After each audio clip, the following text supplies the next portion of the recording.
یه مدت طولانی نبودم، برگشتم و سعی میکنم از این به بعد بیشتر در کنارتون باشم، ویدیوهامو منظم آپلود میکنم و میدونید تو بازی قبلی یه مقدار خیلی زیاد به من فشار روحی وارد شد و در نتیجه اون فشار خب مجبور شدم یه مدتی ویدیو گرفتن رو کنار بذارم. فکر میکردم که دیگه کلا یوتیوب رو کنار بذارم، ولی الان دوباره برگشتم و الان خیلی حس بهتری دارم. خیلی خوشحالم که دوباره اینجا در کنار همیم و خیلی دوستتون دارم. واقعا دلم تنگ شده بود برای اینجا. میدونین از لحاظ کند پیش رفتن کانال و اینکه همش مجبور بودم هی ویدیو بگیرم ولی مثلا ویدیوها ویو نمیگرفت، بازدید نمیگرفت یا مثلا سابسکرایبرهای کانال اصلا تعدادشون زیاد نمیشد، اینا باعث شد که کنار بذارم کارو، ولی سعی کردم بهش غلبه کنم و بیام اینجا و دوباره تلاشمو بکنم. هر چقدر لازم باشه من تلاشمو میکنم و مطمئنم یه روزی اون نتیجه های خوبی که دنبالشیم اتفاق میفته. مرسی که این ویدیو رو نگاه میکنید.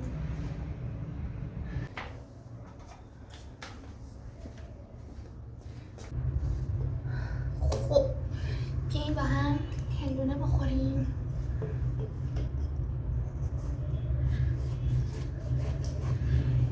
امیدوارم فقط چیز باشه، اینجاش خرابه، قرمز و شیرین باشه.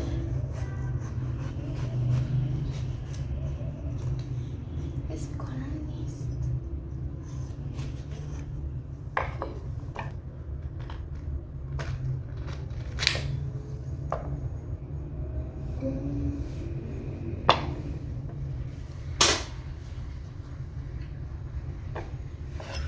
این مدت که نبودم خیلی دلم میخواست زودتر برگردم اینجا و دوباره کنارتون باشم. خیلی اوضاع برام سخت گذشت این مدت و الان خیلی حالم بهتره، الان خیلی خوشحالم. من امیدوارم که ادامه پیدا کنه، ولی خوشحالم که الان اینجاییم. ببرنایید شیرینه.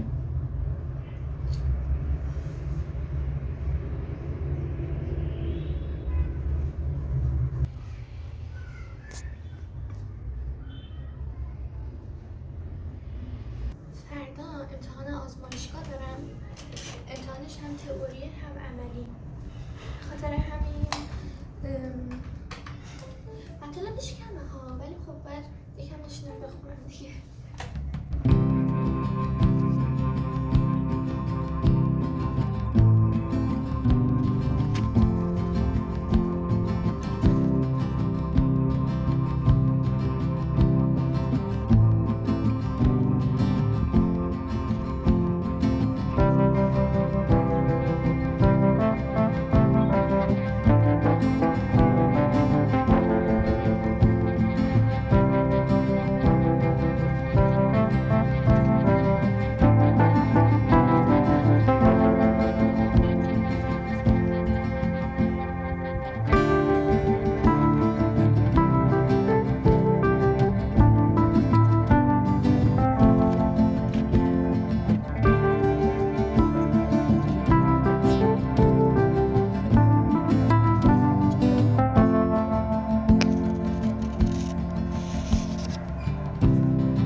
این مرغایی که گذاشته بودم تقریبا سرخ شد، خوب شد دیگه نه؟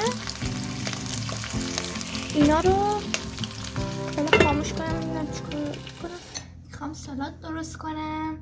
سالاد چی؟ دروغ گفتم، همش فقط خیار سبز. همینا رو هویجم بود ولی هویجش پیر شده بود، جمع شده بود، کوچولو شده بود و دیگه دلم نیومد برش دارم. گفتم نفس آخری چی داریم.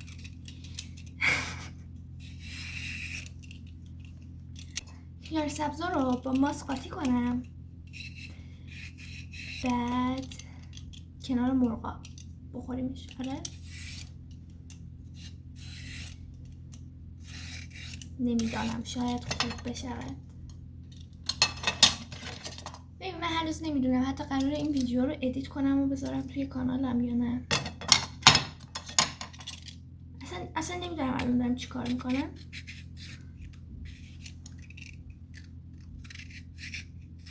هر لحظه فکر میکنم الان یه اتفاقی میفته، همه چیز خراب میشه. نباید این اتفاق بیفته.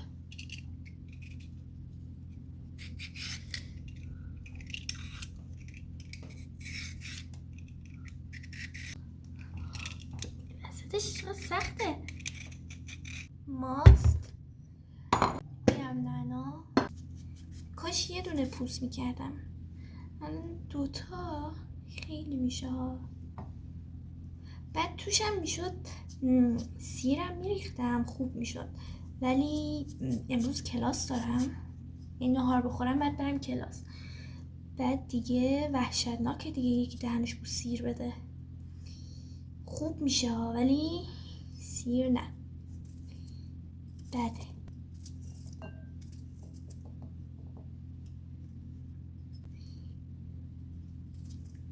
نمیدونم این مدتی که گذشت واقعا از لحاظ روحی حالم خوب نبود. بعد اینقدر یک حس بیخیالی بهم دست داده بود، حتی سر کلاس هم گوش نمی کردم که مثلا ببینم استادا دارن چی کار میکنن که امتحانای میان ترمو میگم. واسه همین از صبح نمیدونم حس میکنم این هفته خیلی امتحان دارم ولی هیچی یادم نمیاد و واقعا مغزم از کار افتاده بود. حالا برم دانشگاه ببینم بچه ها چی میگن. امتحان داریم، خدا کنه نداشته باشیم. ماست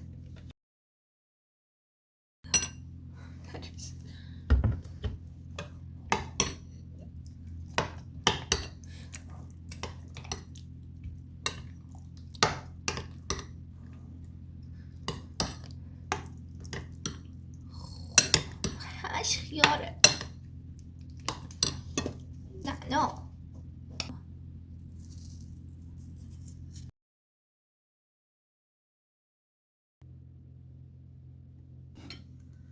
خب اینم از نهار من. ماست رو بذارم اینجا. بفرمایید.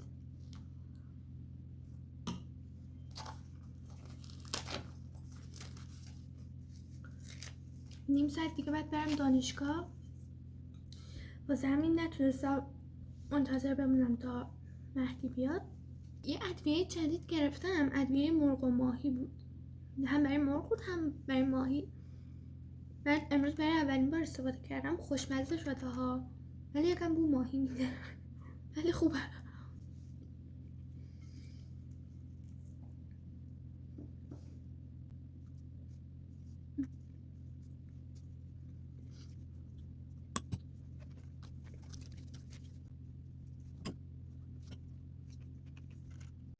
امروز به خاطر دندونم که هنوز وضعیتش نابسامانه ماسک میزنم چون لپم یکم باد کرده و دیگه همین میگیره.